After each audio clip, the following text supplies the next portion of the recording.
Welcome to another Popcorn Pillow Talk. Today we're going to be talking about the Barbie movie. And I have here Barbie.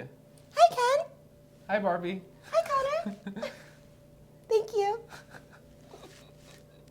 So, what did you think about the movie? I thought it was a very entertaining movie, Barbie. It's really good. You look good, Ken. Thank you. What about me looks good? I love your hair. Oh, my hair? Yeah. It's very patriarchal. Oh, it is. Speaking of patriarchal, we had quite an issue with that in the movie. Yes, we did. You have good hair, too. Thank you. And your hat. Thank you. Don't touch Ken. Yeah. That was her attitude in the movie as well. Yes.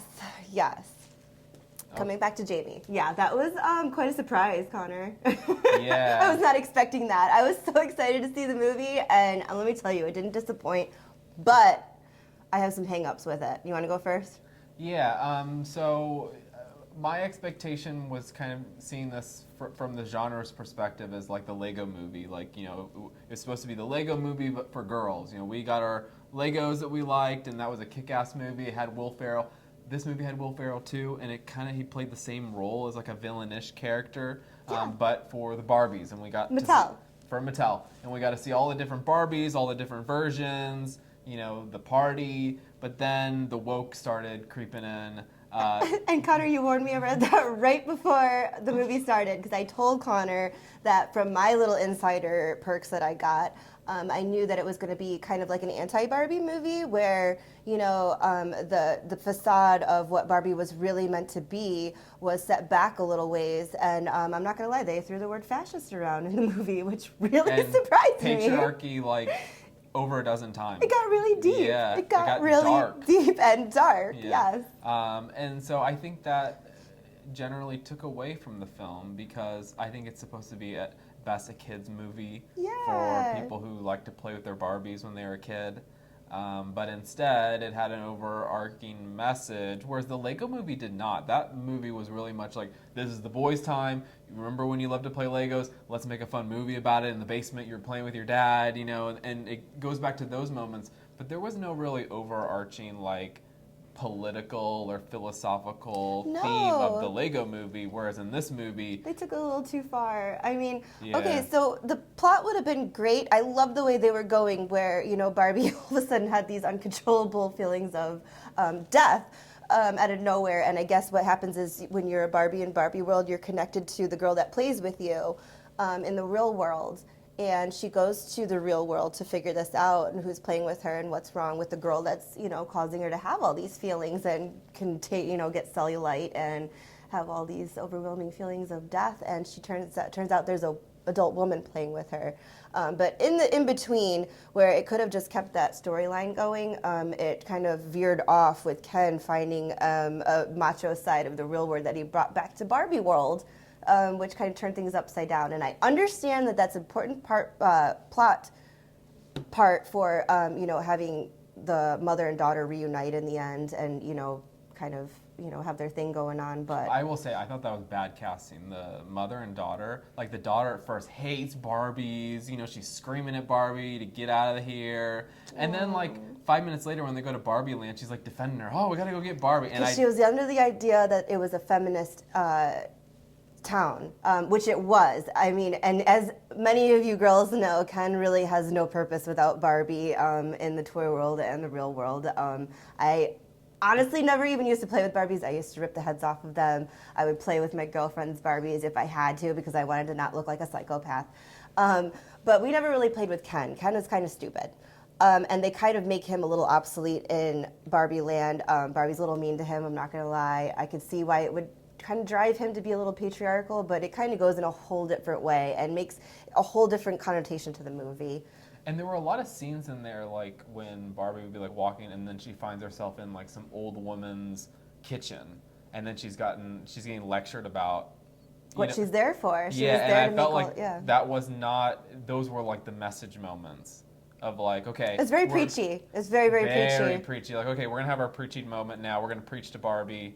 And the girl was preaching about how Barbie actually had the opposite effect. And I do believe that Barbie was created to have girls feel like they don't have to be mothers anymore. They wanted to inspire women to do different things. Barbie is me, which was a quote in the movie. Barbie is me. I can be a lawyer. I can be a doctor. I can be all of this. Like I don't have to be a mother. I don't have to take care of baby dolls, And then the little girl in the movie actually turned it around to the part where she made it seem like girls were trying to live up to this impossible view that they couldn't be. And I mean, I understand that as far as like magazines, Playboy, Maxim, all of those magazines, becoming something unreachable. But Barbie was, it just goes to show you how the intention of certain things gets so misconstrued depending on who's looking at it and the way society is going. I mean, society was a different thing back in the 20s, when it was created, and it's a lot different now. People are looking at things a little differently, and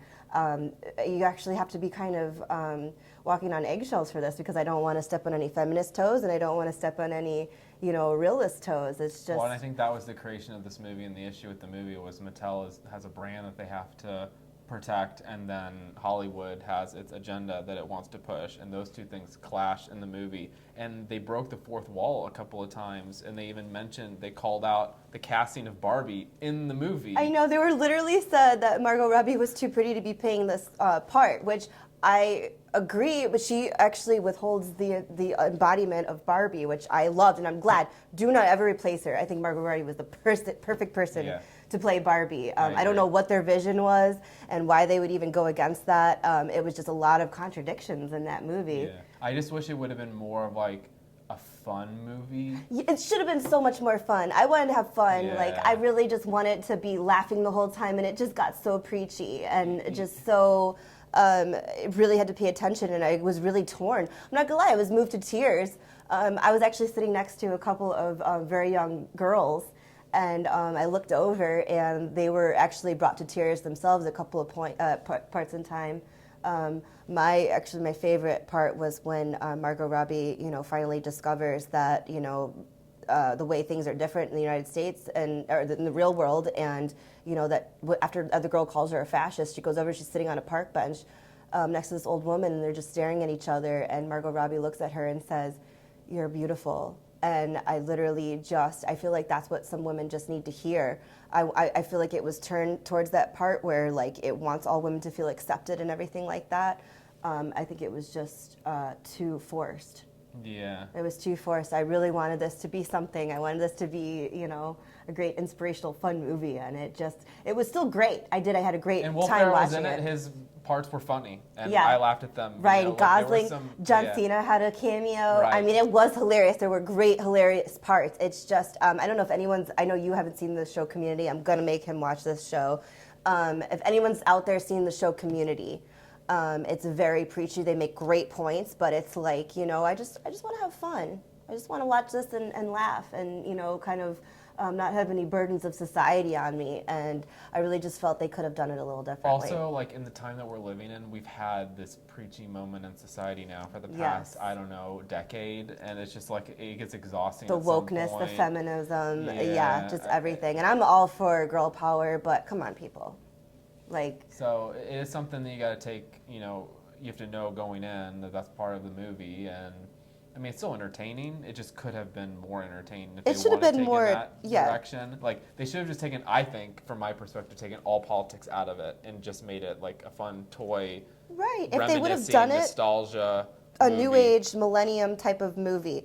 90s through like 2010 type of Barbie, that would have been great. Instead, they went old age, old kind of exhausted, dusty times, and then they went with the new woke. So two different extremes, they kind of just clashed together in this movie. Barbie itself is a controversial thing. Like in the news, they have to have fat Barbie now, Right.